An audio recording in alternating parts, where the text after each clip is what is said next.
pela primeira vez na história, a geração da humanidade, a geração que vem agora é mais burra do que a que existe. E as redes estão cada vez mais compactando as formas de transmitir conteúdo. Você já viu a estrutura do TikTok? Não.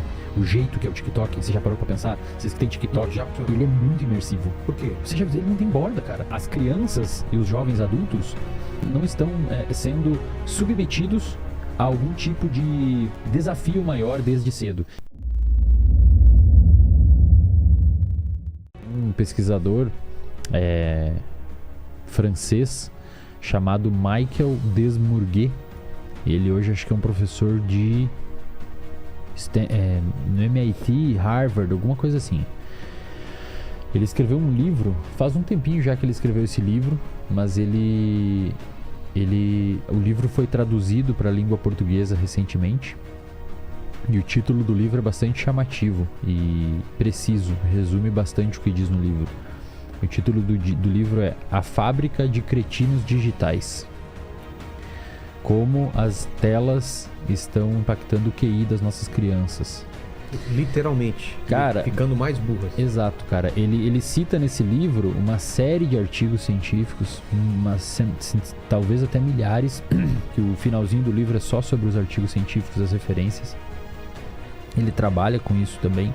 É um pesquisador que publica, um cientista.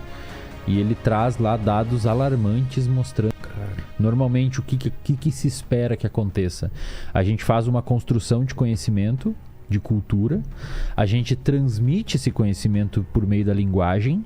Isso é extremamente importante, cara. Porque uma das formas da gente transferir o conhecimento para as outras pessoas é por meio da linguagem. Muitos anos, milhares de anos atrás, quando a gente não tinha escrita, a gente não tinha nada. Como é que você fazia, cara? Você descobriu um novo conhecimento, então beleza, se eu pegar isso aqui e colocar X ingrediente de tal, X não sei o que, vai sair isso daqui se deixar tanto tempo no fogo. Como que replicar isso? Como é que replica se você não pode passar para a pessoa num livro? E esse pesquisador, esse neurocientista, o Desmourguet, nesse livro, ele basicamente argumenta que mesmo a gente tendo hoje todas as ferramentas possíveis para transmitir para a próxima geração os conhecimentos que a gente... como nunca tivemos. Exatamente, cara. Na ponta do dedo você tem acesso a qualquer coisa. Uma das principais teses dele, que fica pano de fundo no livro, sempre quando vocês lerem um livro, tentam entender a tese pano de fundo do livro. O autor sempre quer estar defendendo um ponto e ele detalha e esmiuça os dados para defender aquele ponto. A principal tese pano de fundo desse pesquisador é que nós estamos sendo esmagados pelo nosso próprio crescimento. Ou seja, o nosso próprio peso está esmagando a gente. O que significa isso? A gente criou tanta... Soterrado de informação. Exatamente, cara.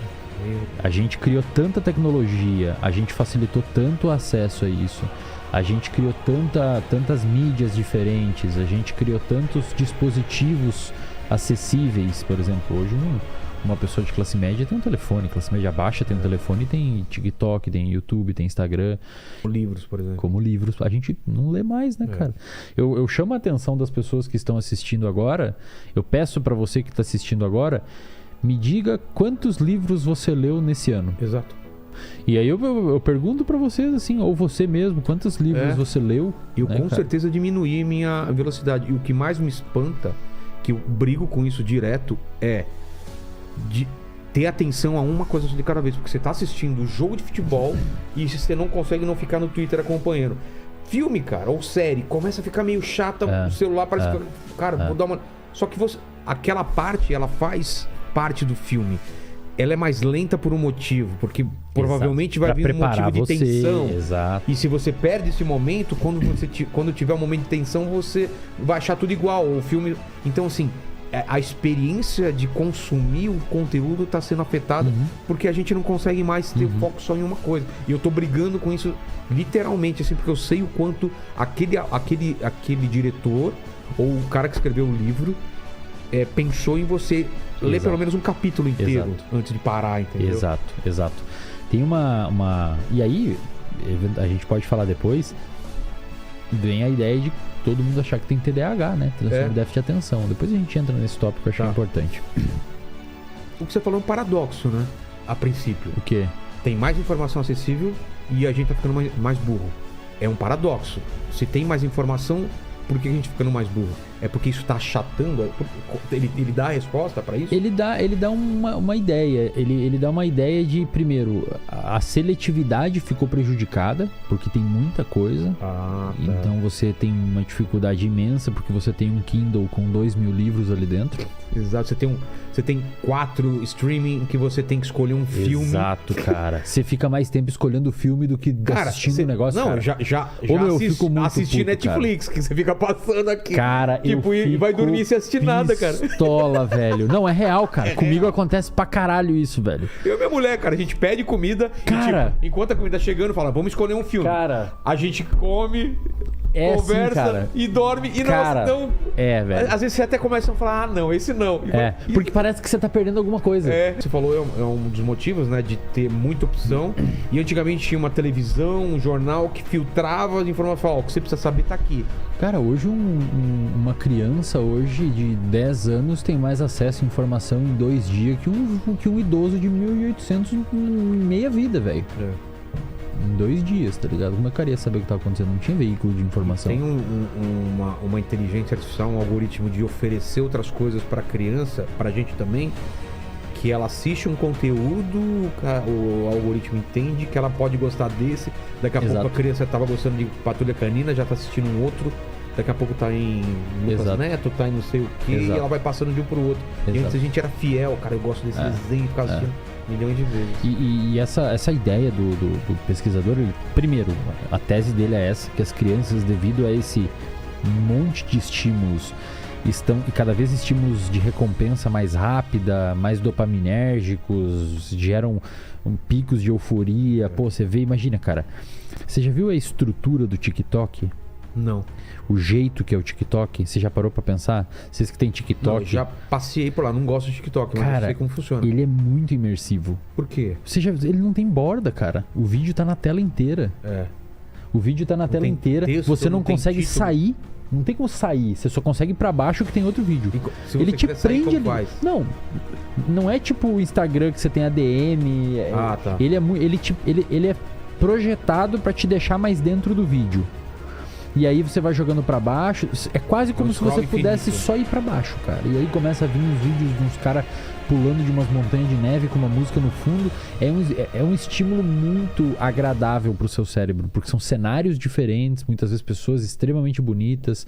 Eu tenho um TikTok que eu divulgo lá os meus cortes. Tem esses dias eu abri uma live lá pra testar. E o bagulho tem um filtro que eu nem pedi. Tipo assim, ele me deixou mais bonito automático. É cara. mesmo? É todo um esquema organizado pra deixar o ambiente extremamente agradável e deixar você preso dentro dele. Alegre e agradável. Inclusive tem pesquisas que já saíram mostrando que o TikTok dá picos de neurotransmissores envolvidos com fixação no conteúdo. E gera um certo tipo de aprisionamento ali da atenção do sujeito. Quanto que a pessoa consegue ficar no TikTok? Quanto tempo? Horas ou minutos? Cara, tem gente que fica horas? Galera fica horas ali, cara. Eu tenho... Esses tempos eu tava lá em casa tomando um café, eu abri o TikTok pra dar uma olhada, cara. Eu fiquei uns 25 minutos rolando aquela porcaria pra baixo. Cara. É muito da hora, cara. É muito massa. E a inteligência dele é muito foda, né? Muito.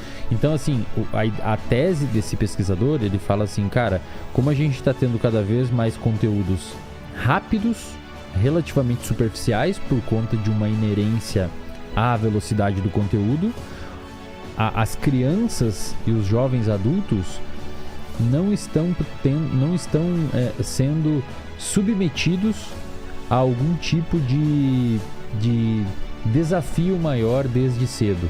E portanto isso meio que mima o cérebro delas. Faz sentido. Tem uma coisa que eu gosto de falar que eu chamo de percepção de esforço. O que é percepção de esforço? Se nós dois levantarmos isso daqui, levanta isso daí. Beleza, os dois pesam a mesma coisa e a gente levantou de uma altura igual. Então, digamos, a gente fez o mesmo movimento do ponto de vista físico.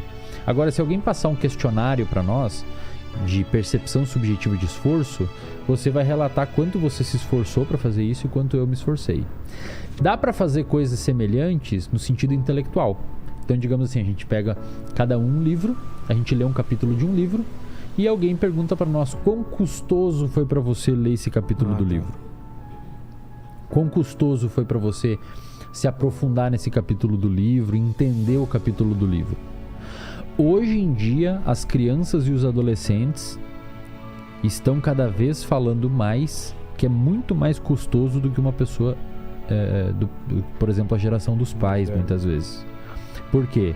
Porque o cérebro está se acostumando a ter contato com coisas mais rápidas e mais fáceis.